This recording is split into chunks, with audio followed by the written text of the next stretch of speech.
જ્યારે જિલ્લાના પોલીસવાળા છે તેમની પકડ તેમના તાબાના પોલીસ ઇન્સ્પેક્ટરો પર ન હોય, આ પ્રાઇમ એજન્સીઓ પર ન હોય, તે સમયે લઠ્ઠાકાંડ છે તે સર્જાતો હોય છે અને ભાવનગરના લઠ્ઠાકાંડમાં પોલીસની નિષ્ફળતા છે તે સ્પષ્ટ સામે આવી છે। તપાસનો ધમધમાટ આગળ વધી રહ્યો છે અને વધુ 13 આરોપીઓ છે તેમના વિરુદ્ધમાં આકરી કાર્યવાહી સ્ટેટ મોનિટરિંગ સેલે ચાલુ કરી છે અને તેની જ વાત કરવી છે।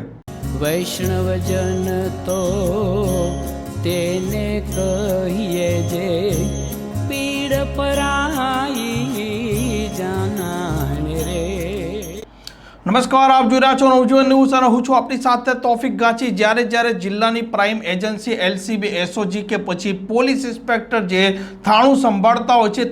તેમના વિસ્તારમાં કોઈ પકડ ના હોય, તેમના જે ઉપરી અધિકારીઓ હોય છે ડીવાયએસપી કે એસપી, તેમના તાબાના સ્ટાફ પર તેમની યોગ્ય રીતે નજર ના હોય, તે સમયે આ પોલીસવાળા છે તે ઘણી વખત આ બુટલેગરો સાથે સાંઠગાંઠ કરી લેતા હોય છે અને આવી સ્થિતિમાં દારૂ કે અન્ય નશાકારક પદાર્થો છે તે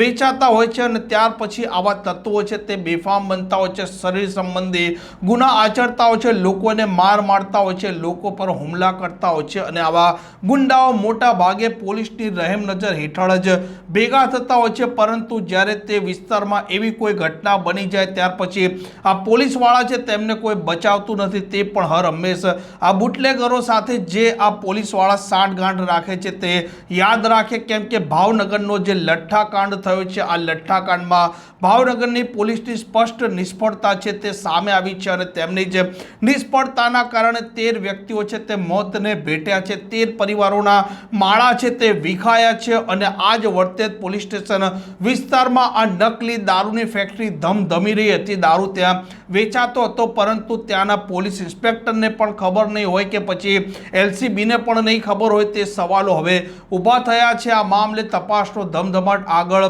વધી રહ્યો છે। આ મામલે પોલીસે 14 આરોપીઓ છે તેમને ઝડપ્યા હતા અને વધુ 13 આરોપીઓ છે તેમને સ્ટેટ મોનિટરિંગ સેલે ઝડપ્યા છે, જેમાં મુખ્ય આરોપી છે મધ્યપ્રદેશનો આનંદનો, તેને પણ હવે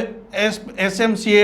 ઉઠાવી લીધો છે, કેમ કે આ કિસ્સામાં મધ્યપ્રદેશ છે તેનું કનેક્શન સામેથી આવ્યું છે, ત્યાંથી રો મટીરિયલ આવ્યું હતું અને મધ્યપ્રદેશના ભોપાલનો રઈસ અંસારી છે તેને પણ પોલીસે ઉઠાવી લીધો છે, કેમ કે રો મટીરિયલ ત્યાંથી આવ્યું હતું ને આ દારૂ બન્યો હતો ભાવનગરના વર્તેજ પોલીસ સ્ટેશન વિસ્તારમાં। આ મામલે હવે સ્ટેટ મોનિટરિંગ સેલ જેમ જેમ આગળ વધી રહી છે તેમ એક પછી એક આરોપીઓ છે તેમના નામો પણ સામે આવી રહ્યા છે અને તેમને ઝડપી પણ રહી છે અને જે 13 આરોપીઓને ઝડપ્યા છે તેમને હવે કોર્ટમાં રજૂ કરવામાં આવશે। પોલીસ છે તે 14 દિવસના રિમાન્ડ માંગે તેવી એક શક્યતા છે અને કોર્ટ હવે કેટલા દિવસના રિમાન્ડ આપે છે તેના તરફ સૌ કોઈની નજર છે। આ મામલે કુલ 27 આરોપીઓ છે તેમની હવે ધરપકડ થઈ ચૂકી છે અને મધ્યપ્રદેશનું જે પ્રકારનું કનેક્શન ખુલ્યું છે તે મામલે પણ હવે સ્ટેટ મોનિટરિંગ સેલની ટીમો છે તે આગળ વધી રહી છે। સાથે સાથે ગાંધીનગરથી ડીજીપી જીએસ મલિકે પણ સ્ટેટ મોનિટરિંગ સેલના જે વડા છે ગગનદીપ ગંભીર તેમને પણ ભાવનગર એટલા માટે મોકલ્યા છે કે સ્થાનિક પોલીસ છે તેમની કોઈ બુટલેગરો સાથે સાંઠગાંઠ હતી કે નહોતી, કોઈ હપ્તાખોરી હતી કે નહોતી, તેની પણ એક અલગ તપાસ અત્યારે આઈજી ગગનદીપ ગંભીર છે તે ચલાવી રહ્યા છે અને ભાવનગરના લઠ્ઠાકાંડના કારણે અત્યારે ગુજરાતમાં જે પ્રકારે દારૂબંધીનો મામલો છે તેને લઈને હવે સૌ કોઈ લોકો છે તે આક્રોશ વ્યક્ત કરી રહ્યા છે અને લોકો કહી રહ્યા છે કે દારૂબંધી છે પરંતુ તેમના વિસ્તારમાં, તેમના આસપાસ પોલીસ સ્ટેશનના આગળ કે પોલીસ સ્ટેશનના પાછળ દારૂ વેચાતો હોય છે, લોકો દારૂ પીતા પણ હોય છે અને અત્યારે પોલીસ જે દારૂ ઝડપવા તો જઈ રહી છે પરંતુ દારૂ તેમને મળતો નથી અને તેનું કારણ છે કે આ બુટલેગરો છે તેમણે દારૂ સંતાડી દીધો છે। આમ ભાવનગરના લઠ્ઠાકાંડમાં અત્યારે 13 વ્યક્તિના મોત થયા છે, હાલ કોઈ પણ વ્યક્તિ સારવાર હેઠળ નથી અને સાથે સાથે આ મામલે 27 આરોપીઓ છે તેમની ધરપકડ થઈ ચૂકી છે અને તપાસ પણ આગળ વધી રહી છે। આ પ્રકારના સમાચાર માટે નવજીવન ન્યૂઝ ચેનલ સાથે જોડાયેલા રહો। નમસ્કાર।